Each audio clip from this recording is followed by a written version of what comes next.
Abonnez-vous à la chaîne pour voir les dernières vidéos.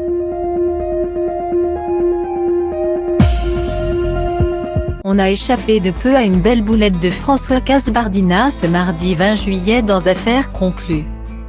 Fasciné par une pendule, l'acheteur a « Il n'y a que ceux qui ne font rien qui ne font pas d'erreur ».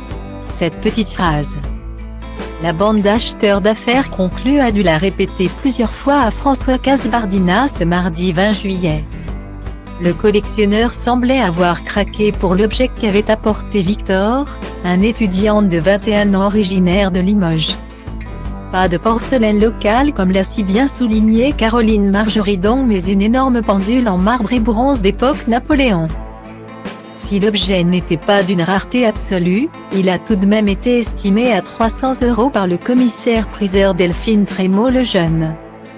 C'est donc tout content que le vendeur a débarqué en salle des ventes. L'objet a fait son petit effet. Quand ils l'ont découvert, tous se sont émerveillés. François le premier donc, puisqu'il s'est directement levé de son fauteuil pour approcher de plus près la pendule. Mais la chance n'était apparemment pas avec lui ce jour-là, puisqu'en plus de ne pas être reparti avec l'objet, il était à deux doigts de le casser. Posé sur une table d'appoint agrémentée de roulettes pour faciliter son déplacement, l'horloge était on ne peut mieux exposée.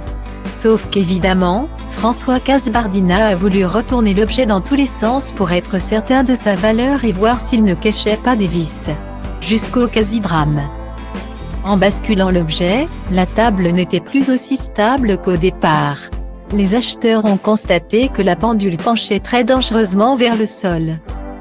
Attention, a même hurlé Julien Cohen, sous les yeux médusés de Caroline Margeridon. L'homme aux lunettes bleues a accouru pour aider son collègue et remettre en place les roues défectueuses avec succès.